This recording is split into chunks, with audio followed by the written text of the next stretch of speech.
ഈ ഗണേഷ് കുമാർ എന്ന് പറഞ്ഞ വൃത്തികെട്ടവൻ ഇയാളൊരൊറ്റ ഒരുത്തനാണ് ഈ ഉമ്മൻചാണ്ടി എന്ന് പറയുന്ന ദൈവതുല്യനായ മനുഷ്യനെ ഉരുക്കി കൊന്നത്. അയാൾക്ക് സ്ത്രീകള് ഇല്ലാതെ ഒരു നിമിഷം പോലും ചെലവഴിക്കാൻ കഴിയാത്ത ഒരാളാണ് അയാൾ. ഇതുപോലൊരു വൃത്തികെട്ടവനെ ഇനി വെച്ചുകൊണ്ട് മുന്നോട്ട് പോയി ഞങ്ങൾ പ്രതികരിക്കുക തന്നെ ചെയ്യും. വിജയ വലിച്ചു കീറിക്കള സ്ത്രീ സുരക്ഷയുടെ 10 വർഷങ്ങൾ ജനങ്ങൾ പുച്ഛിക്കും, കാറിത്തുപ്പും. 3 ദിവസം കഴിഞ്ഞു. ഏത് മാളത്തിലാണ് വിജയ നിങ്ങൾ ഒളിച്ചിരിക്കുന്നത്? ഞാൻ ചോദിക്കുന്ന അവനൊരു ചീമുട്ട എറിയാൻ നട്ടലുള്ള ഒരു ഊത്ത് കോൺഗ്രസ്സുകാരനും ഇവിടെ ഇല്ലേ?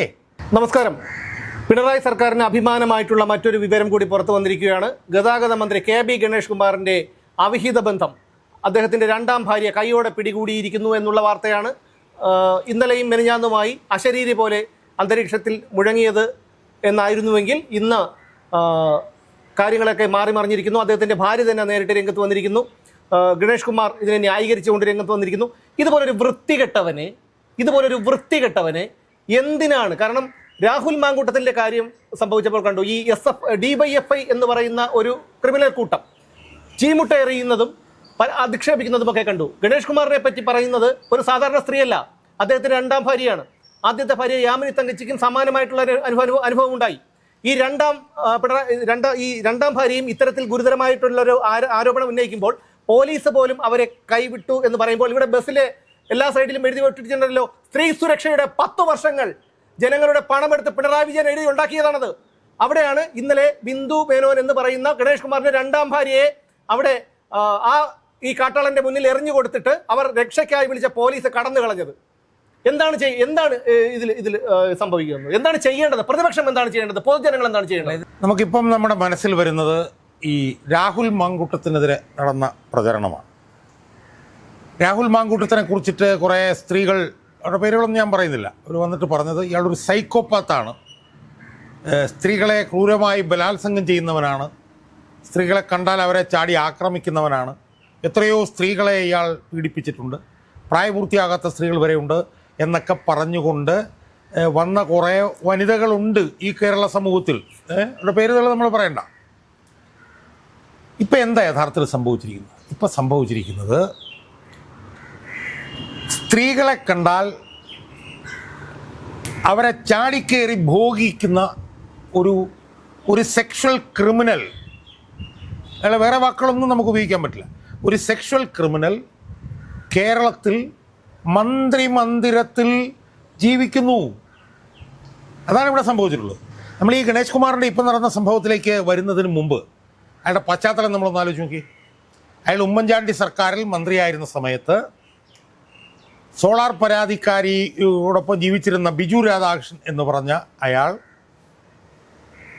മന്ത്രിമന്ദിരത്തിൽ ചെന്ന് അന്ന് മന്ത്രിയായിരുന്ന ഗണേഷ് കുമാറിനെ ഊടുപാടും അടിച്ച് ചതച്ച് ചമ്മന്തിയാക്കുകയുണ്ടായി.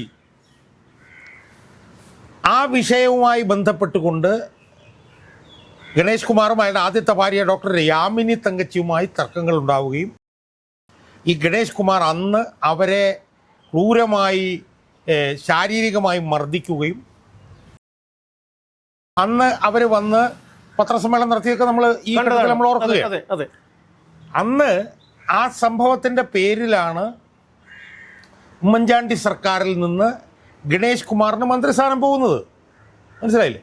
അന്ന് നമ്മൾ കണ്ടതാണ് ഈ വൃത്തികെട്ടവൻ, ഈ പരമച്ചേറ്റ സ്വന്തമായിട്ട് അടിച്ച് മുഖത്ത് പരിക്കളൊക്കെ ഉണ്ടാക്കിയിട്ട് ഭാര്യ ഉണ്ടാക്കിയതാണ് എന്നും പറഞ്ഞ് പരാതി കൊടുത്ത് ഉൾപ്പെടെയുള്ള കാര്യങ്ങൾ നമുക്കറിയാം. അവസാനം ഈ ചെറ്റയ്ക്ക് സോളാർ പരാതിക്കാരിയിൽ ഒരു കുട്ടിയുണ്ട് എന്നുള്ള വിവരം CBIയുടെ അന്വേഷണ റിപ്പോർട്ടിൽ പോലും വന്നതാണ്, നമുക്കറിയാവുന്നതാണ്.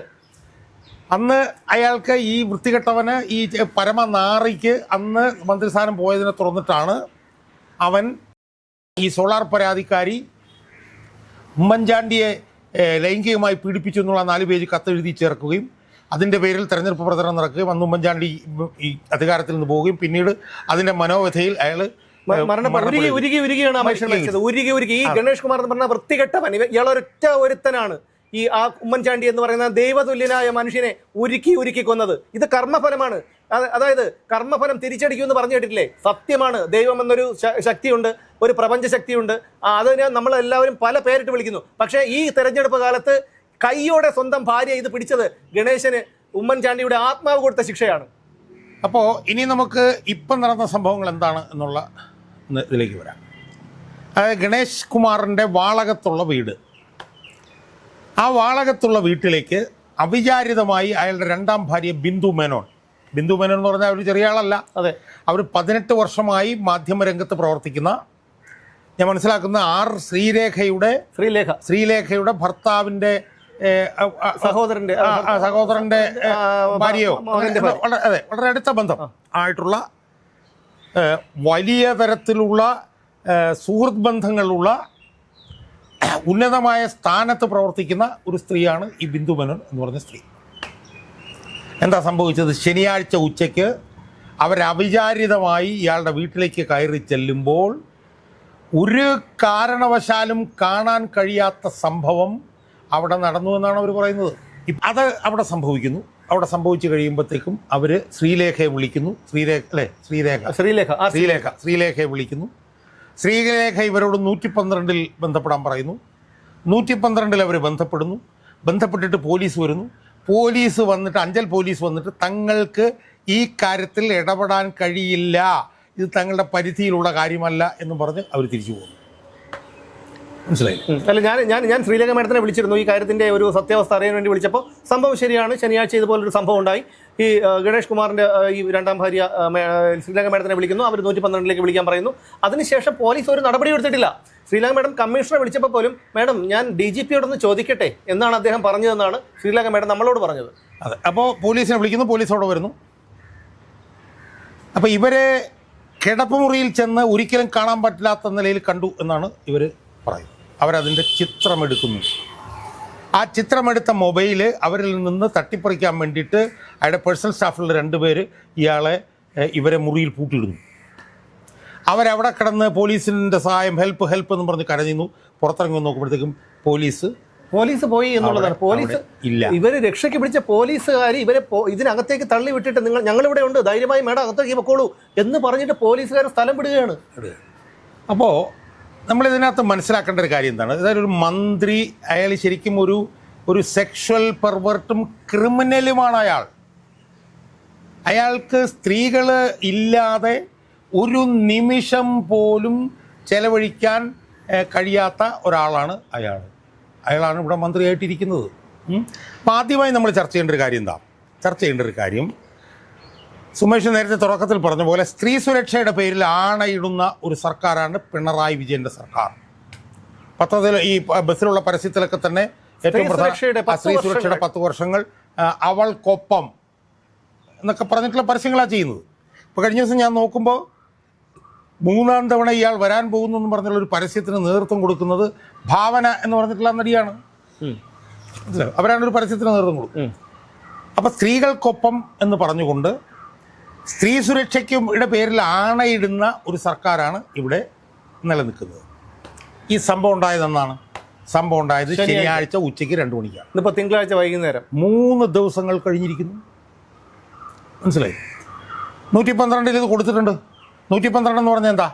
ഡിസ്ട്രസ്സിലുള്ള സ്ത്രീകൾക്ക് പ്രശ്നം ഉണ്ടാകുമ്പോഴത്തേക്കും അവർ പോലീസിനെ ബന്ധപ്പെടാൻ വേണ്ടി പോലീസ് ഹെഡ്ക്വാർട്ടേഴ്സിൽ നിന്ന് കൊടുക്കുന്ന ഒരു ടോൾ ഫ്രീ നമ്പറാണ് 112. അതെ, ആ 112 അവർ വിളിച്ചു പറഞ്ഞിട്ട് 3 ദിവസങ്ങൾ കഴിഞ്ഞിരിക്കുന്നു. 3 ദിവസങ്ങൾ. അപ്പോൾ ആരാണ് ഇതിന് മറുപടി പറയേണ്ടത്?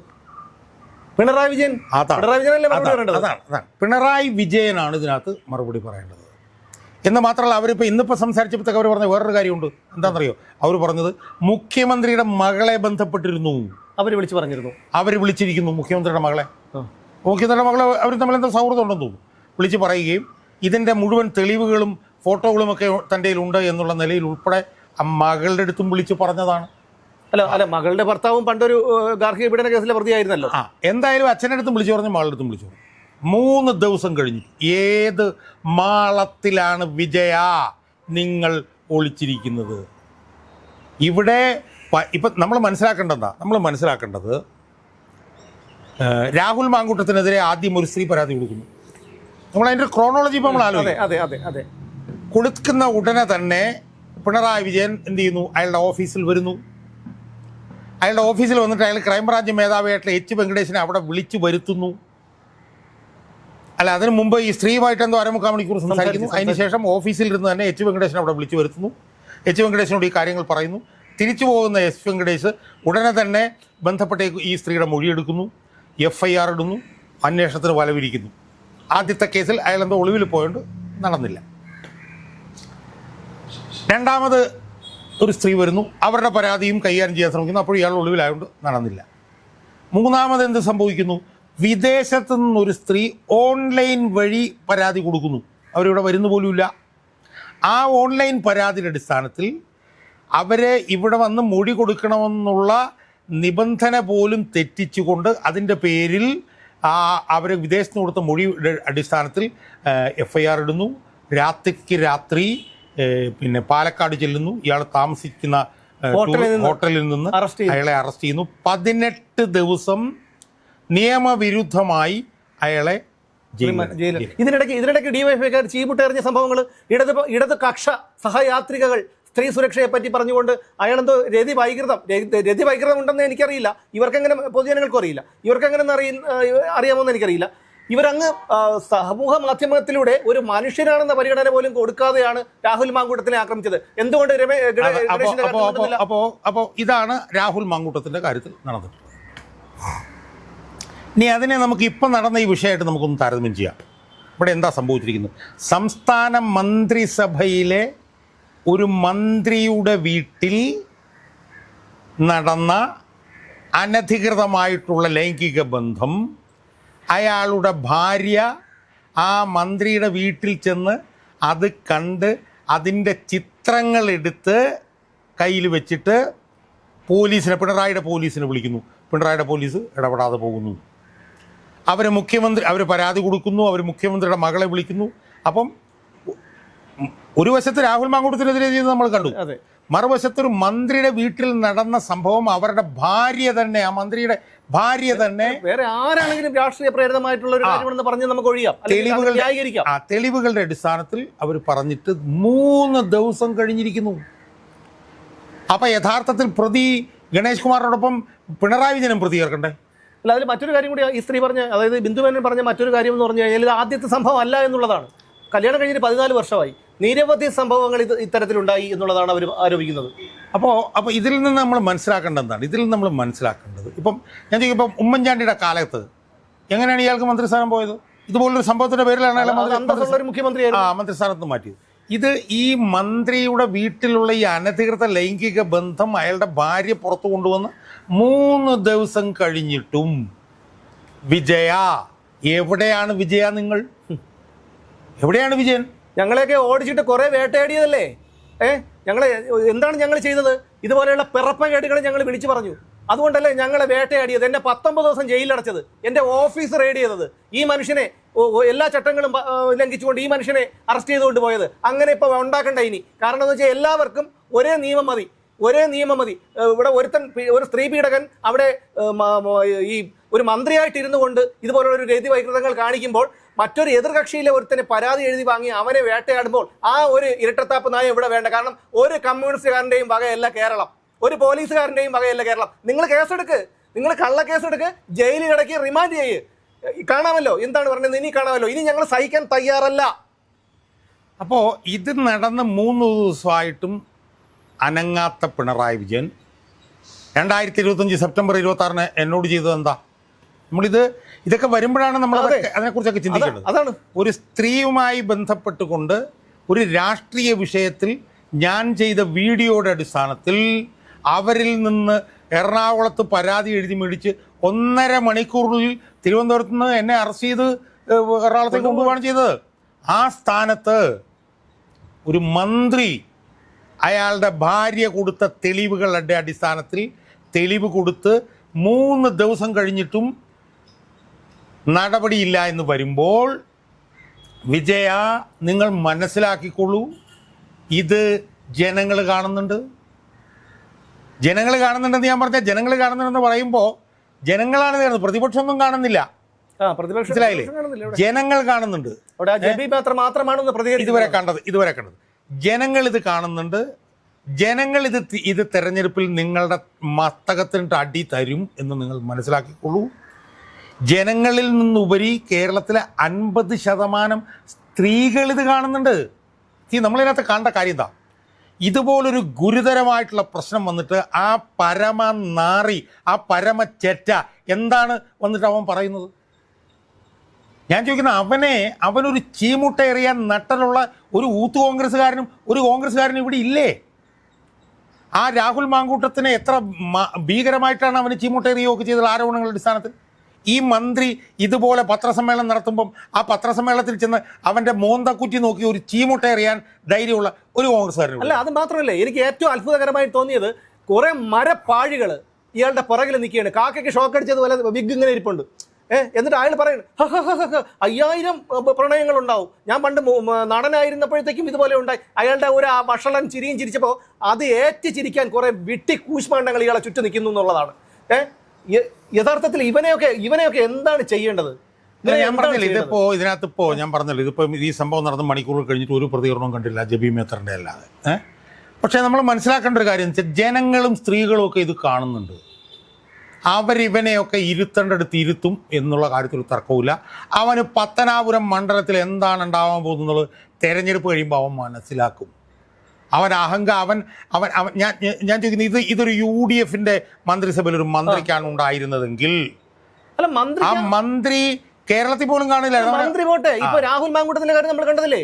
ആരോപണം പോലും പ്രോപ്പർ ആയിട്ടുള്ള ഒരു പരാതി പോലും ഇല്ലായിരുന്ന സമയത്ത് അയാളെ വേട്ടയാടിയത് നമ്മൾ കണ്ടതല്ലേ? എന്തിന് മന്ത്രിയിലേക്ക് പോകണം? അപ്പൊ അതുകൊണ്ട് ഇതെല്ലാം ഇങ്ങനെ ഈ പറഞ്ഞ പോലെ സുമേഷ് പറഞ്ഞ പോലെ, ഞാനതിൽ വിശ്വസിക്കാത്ത ആളായാലും കർമ്മഫലം എന്ന് വിശ്വാസികൾ പറയുമ്പോൾ നമ്മൾ അതിനെ പിന്തുണയ്ക്കേണ്ടി വരും.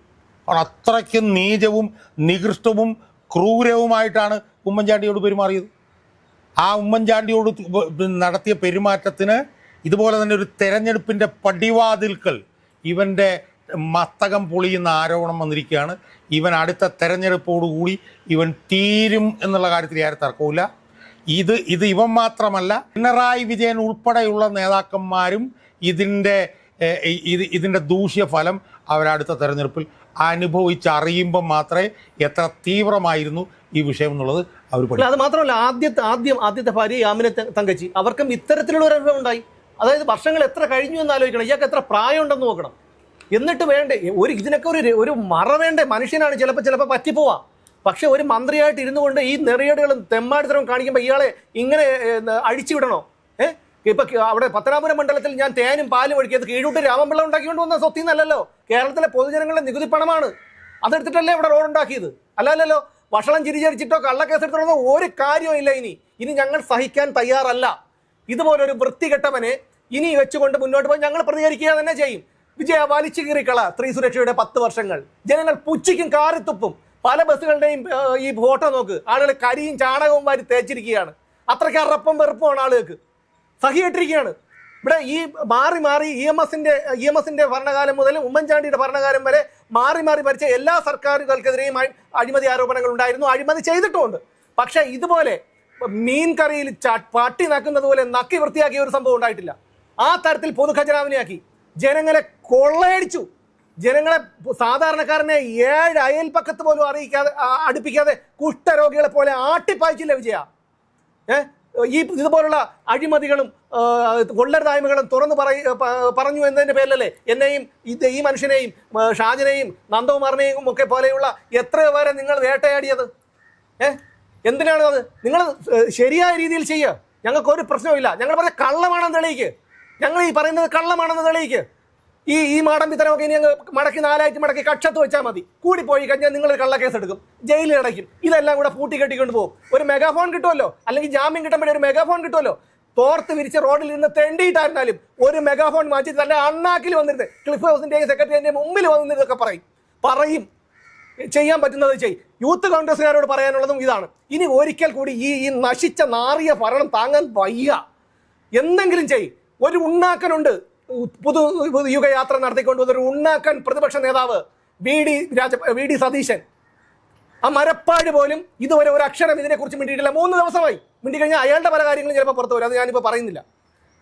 അതുകൊണ്ട് എനിക്ക് ഈ യൂത്ത് കോൺഗ്രസ്സുകാരോട് പറയാനുള്ള പ്രതീക്ഷ നിങ്ങളിൽ മാത്രമാണ്. ഈ കേരളത്തിലെ ജനങ്ങൾക്ക്, ഞാൻ ഉൾപ്പെടെയുള്ള സാധാരണക്കാർ ജനങ്ങൾക്ക് പ്രതീക്ഷ നിങ്ങളിൽ പോലെയുള്ളവർക്കാണ്. UDF ഭരണം അധികാരത്തിൽ വന്നില്ലെങ്കിൽ ഞങ്ങളൊക്കെ നാട് വിട്ടുപോകേണ്ട ഒരു അവസ്ഥയിലെത്തും.